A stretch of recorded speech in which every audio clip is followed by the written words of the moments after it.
क्षत्रिय कुलभूषण महास्वाभिमानी महाराणा प्रताप के शौर्य का वर्णन कवि श्याम नारायण पांडे ने अपनी कविता हल्दी घाटी के युद्ध में बेहद ओजस्वी शब्दों में किया है। मैं आप लोगों को वो कविता सुनाता हूँ।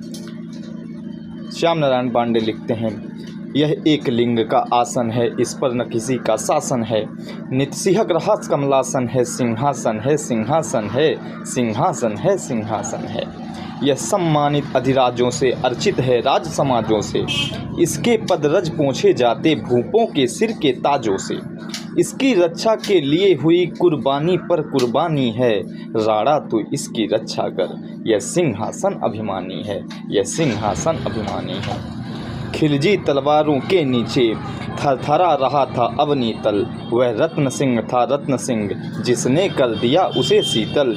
मेवाड़ भूमि बलिवेदी पर होते बलि शिशु रनिवासों के। गोरा बादल रणकौशल से उज्ज्वल पन्ने इतिहासों के।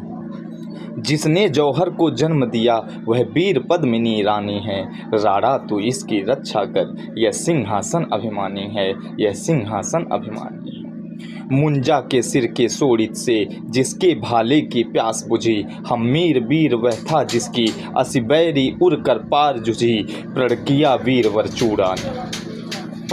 वीरवर चूड़ा ने जननी पद सेवा करने का। कुंभा ने भी व्रत ठान लिया रत्नों से अंचल भरने का।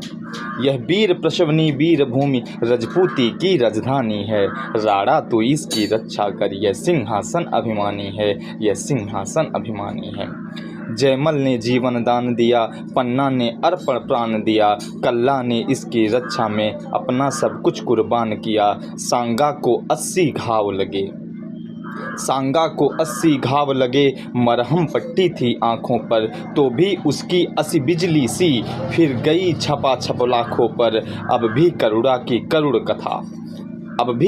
की करुण कथा हम सबको याद जवानी है। राणा तो इसकी रक्षा कर, यह सिंहासन अभिमानी है, यह सिंहासन अभिमानी है। क्रीड़ा होती हथियारों से, होती थी केली कटारों से। असिधार देखने को उंगली कट जाती थी तलवारों से। हल्दी घाटी का भैरव पथ रंग दिया गया था खूनों से। जननी पद अर्चन किया गया जीवन के विकच प्रसूनों से।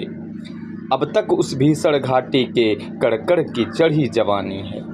अब तक उस भीषण घाटी के कड़कड़ की चढ़ी जवानी है। राणा तो इसकी रक्षा कर, यह सिंहासन अभिमानी है, यह सिंहासन अभिमानी है। भीलों में रणझंकार अभी, लटकी कटी में तलवार अभी। भोलेपन में